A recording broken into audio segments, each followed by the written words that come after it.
강남의 고급 빌라 단지, 모든 집이 화려하고 부유함을 자랑하는 그곳에 한 구석에는 조용하고 소박한 공간이 있다.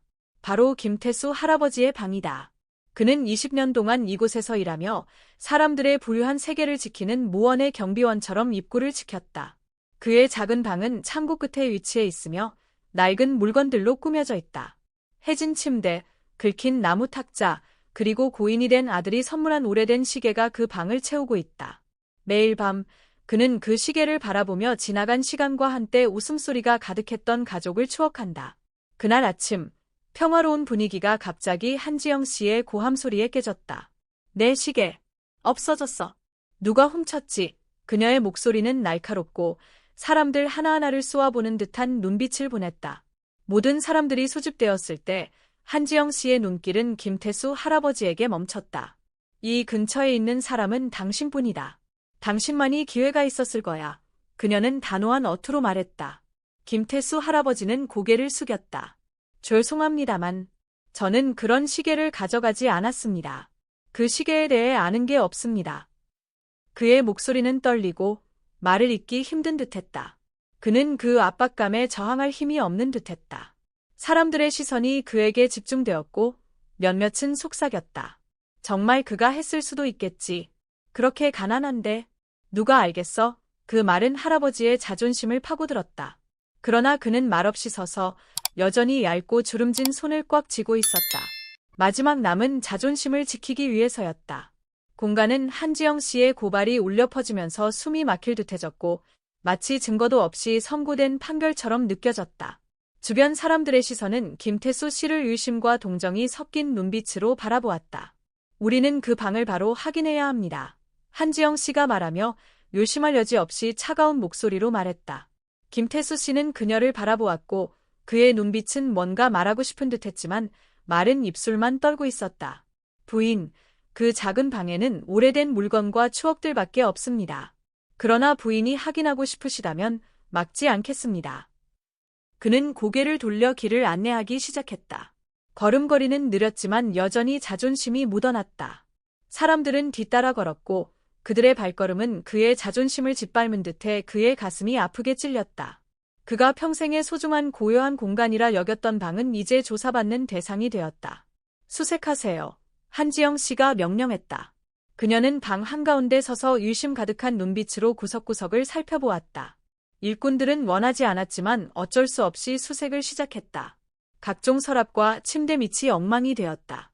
김 씨의 오래된 가족 사진이 담긴 작은 상자가 바닥에 쏟아졌다. 고인이 된 아들의 선물인 낡은 예투는 아무런 가치도 없는 듯이 한쪽에 던져졌다. 우리는 반드시 그것을 찾아야 합니다. 여기에 아무것도 없을 리가 없습니다. 한지영 씨의 목소리가 차갑고 압박감이 가득했다. 한 여종이 낡은 시계를 집어들었다. 시계의 끈은 닳고 유리면은 기스투성이었다. 이건 잃어버린 명품 시계가 아닙니다. 부인, 그녀가 조심스럽게 말하며 그것을 탁자 위에 놓았다. 김태수 씨는 시계를 조심스레 집어들며 마치 그것이 더 손상될까 봐 걱정하는 듯했다. 이 시계는 제 아들의 것입니다. 그는 목이 메어 말하였다. 그가 이 세상을 떠나기 전 저에게 준 시계입니다. 저는 그것을 가치를 위해서가 아니라 제 아들로부터 남겨진 유일한 물건이라서 간직하고 있습니다. 방 안은 조용해졌다. 몇몇 사람들의 시선이 흔들리기 시작했다. 마치 그들이 너무 멀리 갔음을 깨달은 듯했다. 그러나 한지영 씨는 멈추지 않았다. 이게 아니라면 어디에 숨겨놓았습니까? 분명히 다른 곳에 숨겨두었을 것입니다. 그녀가 말했다. 목소리에는 불만과 초조함이 섞여 있었다. 김태수 씨는 말없이 서 있었다. 부인, 저는 가난하지만 제 자존심을 돈과 바꾸진 않았습니다. 제 인생은 오직 이 손으로 살아왔습니다. 그는 마른 손을 들어 보이며 떨리는 목소리로 단호하게 말했다. 그 손은 훔치지 않았습니다. 부인. 더 이상 말하지 마세요. 한지영 씨가 그의 말을 끊었다. 계속 수색하세요. 일꾼들은 서로를 보며 망설이는 듯했다. 오랫동안 이 집에서 일해온 나이든 여성 한 명이 입을 열었다. 한지영 씨, 저는 우리가 이만큼 해야 할 이유가 없다고 생각합니다. 김태수 씨는 좋은 분이에요. 저는 그분이 그런 일을 저지른다고 믿지 않습니다. 좋은 사람, 한지영 씨가 웃었지만 그 웃음은 차가웠다. 누가 알겠습니까? 가난은 사람을 의외의 일에 몰아넣을 수 있습니다. 김태수 씨는 고개를 숙였다. 그 말들이 그의 늙은 어깨에 무겁게 눌려오는 것처럼 느껴졌다. 하지만 그럼에도 불구하고 그는 반박하지 않았다. 그는 알았다. 그녀의 눈에는 그가 이미 죄인으로 간주되고 있다는 것을. 한참 동안 수색이 끝난 후 그의 작은 방은 이제 혼란으로 가득 차 있었다. 침대는 뒤집혔고 기념품들은 바닥에 흩어져 있었다. 방 안에는 무겁고도 깊은 침묵만이 남았다. 그러나 한지영 씨가 찾고 있던 명품 시계는 여전히 나타나지 않았다. 한지영 씨가 한숨을 쉬었다. 그러나 그 한숨에는 후회가 없었다. 아마도 다른 곳에 숨겨두었을 겁니다. 그녀가 말했다. 그것은 자신이 믿는 바를 지키려는 확신 섞인 말이었다. 그녀가 돌아서자 뒤에서 작은 목소리가 들렸다. 그것은 조용히 모든 상황을 지켜보고 있던 젊은 직원 민재의 목소리였다. 부인, 저는 우리가 다시 생각해봐야 한다고 생각합니다. 혹시 다른 일이 있었을 수도 있습니다. 무슨 말이죠?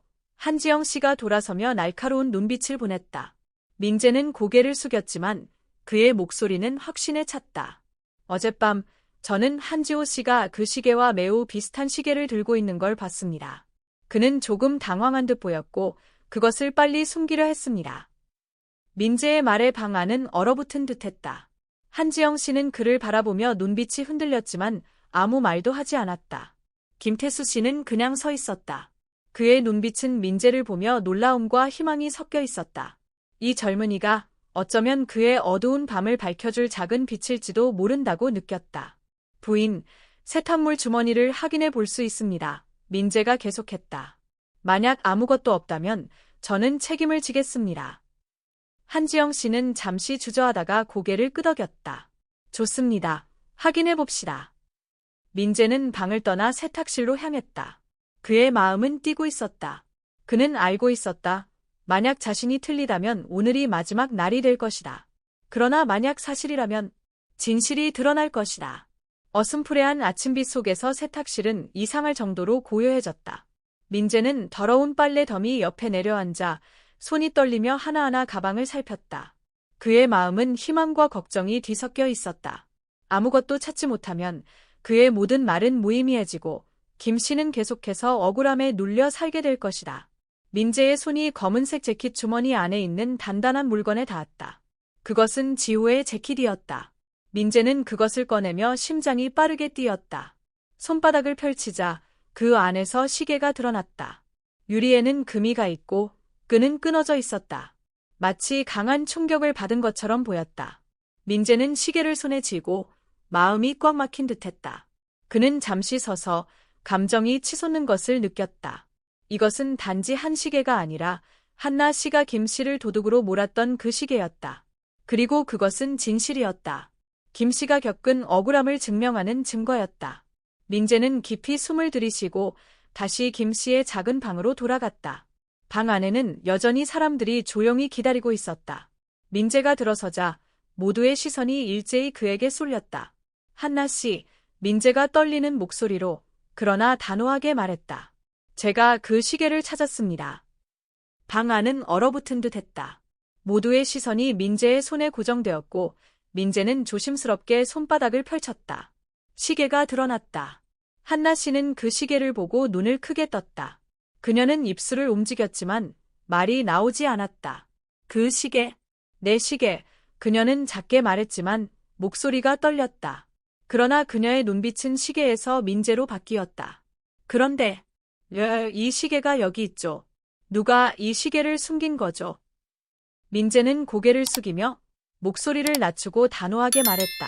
한나 씨, 이 시계는 지호의 재킷 주머니에서 빨래 바구니에서 찾은 것입니다. 방 안은 다시 고요해졌다. 한나 씨의 얼굴이 잠시 창백해졌다. 그녀는 아들을 향해 고개를 돌려보았다. 지호는 문에 기대어 서 있으며 눈을 피하고 있었다. 지호. 그녀의 목소리는 날카로웠고 실망이 가득했다. 이게 도대체 무슨 일이죠? 지호는 잠시 망설였다. 그의 시선은 김 씨를 지나쳐 바닥으로 향했다. 저 유도하지 않았어요. 어제 시계를 우연히 떨어뜨렸어요. 시계가 고장나서 엄마가 화낼까 봐 숨겼어요. 그의 목소리는 점점 작아져 갔다. 마침내 단어가 후회로 무겁게 떨어지는 듯했다. 김 씨는 방 구석에 가만히 서 있었고 그의 늙은 눈에는 피로감과 동시에 조금의 안도감이 묻어 있었다. 지호의 말은 그동안 그를 짓눌렀던 보이지 않는 짐을 조금은 풀어준 듯했다. 그렇다면 김 씨는 잘못한 게 없네요. 한 하인이 작은 목소리로 속삭였다. 그 작은 말이 방 안의 분위기를 깨우는 듯했다. 이전의 의심과 의문이 이제는 후회의 눈빛으로 바뀌었다. 한나 씨는 김 씨를 바라보며 그동안의 위험이 사라지고 대신 부끄러움과 미안함이 섞인 표정으로 고개를 숙였다. 김 씨, 제가 잘못했어요. 죄송합니다. 제가 당신을 억울하게 몰았어요. 김 씨는 그녀를 바라보며 평온하지만 깊은 눈빛을 보냈다. 한나 씨, 저는 오래 살아서 인생이 때때로 불공평하다는 걸 압니다. 하지만 우리가 누군가를 판단하기 전에 그들에게 설명할 기회를 주어야 한다고 생각합니다. 김 씨의 말은 한나 씨를 무겁게 만들었고 그녀는 고개를 숙인 채 아무 말도 할 수 없었다. 지호는 김 씨 앞에 나아가 깊이 숙였다. 죄송합니다. 김 씨, 제가 잘못했습니다. 제가 침묵하고 모두가 당신을 비난하게 두었어요. 김 씨는 거친 손으로 지호의 어깨를 감싸며 그의 목소리는 낮지만 따뜻했다. 너는 아직 젊으니 실수할 수도 있어. 중요한 것은 잘못을 인정하고 고치는 것이라. 내가 바라는 것은 내가 모든 행동에는 결과가 따른다는 걸 기억하고 진실은 결국 드러난다는 것을 알아야 한다는 거야. 김태수 씨의 작은 방 안은 지금 기묘하게 고요하다. 모든 사람들이 그 주위를 둘러싸고 있지만 아무도 말을 하지 않는다. 그저 김태수 씨를 향한 눈빛만이 있을 뿐이다. 그를 의심하고 비난했던 사람들의 마음 속에는 부끄러움과 후회가 가득하다. 지호는 고개를 깊숙이 숙이며 떨리는 목소리로 말했다. 김 선생님, 정말 죄송합니다. 제가 모든 일을 숨겼어야 했고 선생님께 의심과 모욕을 견디게 하지 말았어야 했습니다. 제가 잘못했습니다. 김태수 씨는 고개를 들어 젊은이를 바라보았다. 그의 눈빛에는 분노가 없었고 그저 깊은 슬픔이 담겨 있었다. 지호 씨, 김 선생님이 낮고 단단한 목소리로 말했다. 인생에는 우리가 두려워하고 피하고 싶은 순간들이 있다.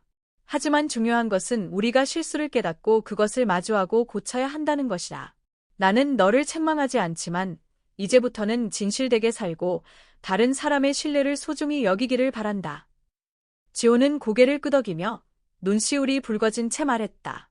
약속합니다. 선생님, 저는 달라지겠습니다.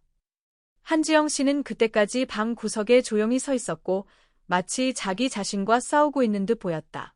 그녀의 자만심은 이제 사라지고 그 자리에 후회와 당혹스러움만이 남아 있었다. 한지영 씨는 김 선생님 앞에 서서 그녀의 눈빛은 평소의 차가움이 사라졌다. 김 선생님, 그녀가 목이 메어 말했다. 정말 죄송합니다.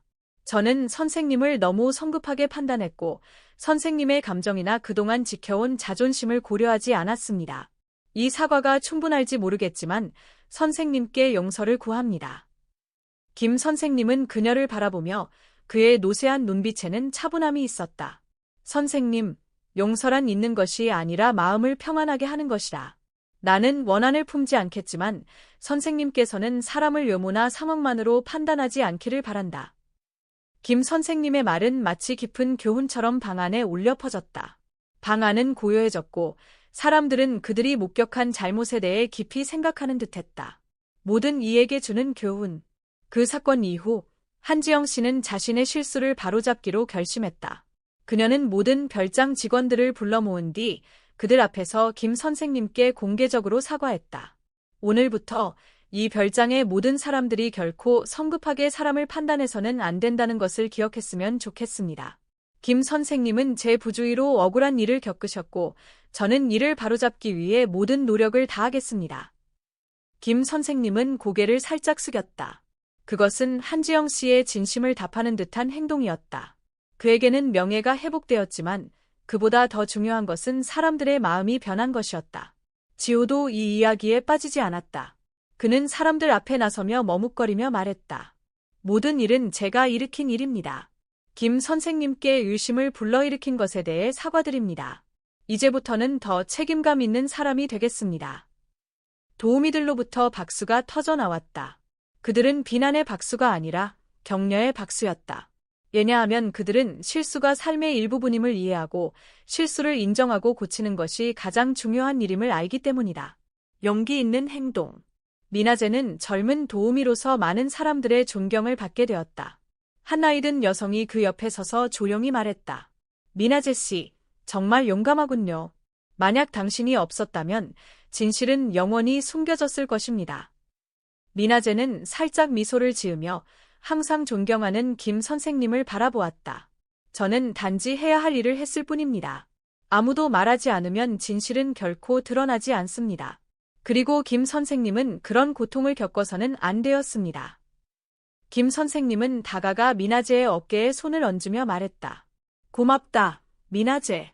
내가 나를 도와준 것만 아니라 모든 사람들에게 진실을 드러내는데 용기가 필요하다는 것을 보여주었기 때문이다. 한 주가 지나고 나서 시계에 대한 진실이 밝혀진 날부터 시간이 흘렀다.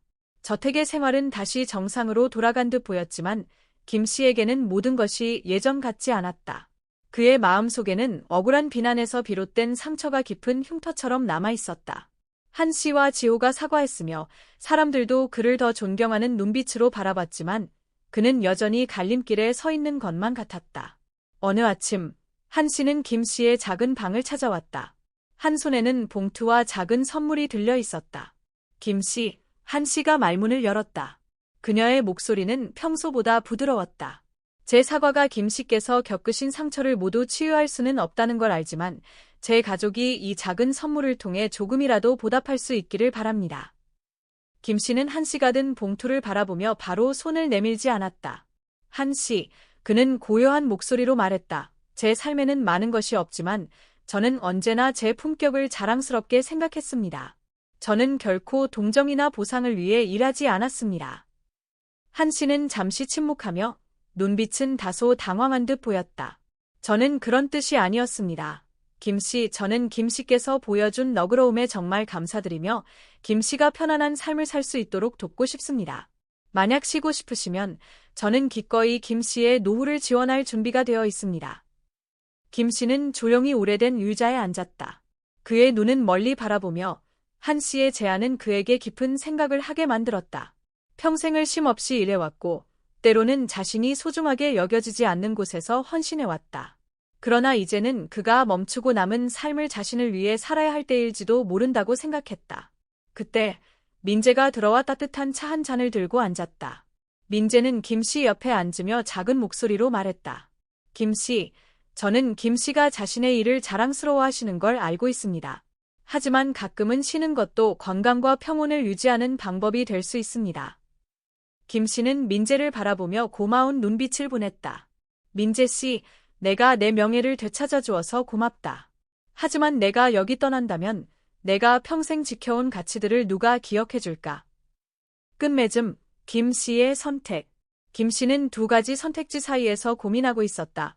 평생을 바친 직무인 경비 일을 계속할 것인지 아니면 한 씨의 지원을 받아 여유롭고 평온한 노후를 보낼 것인지.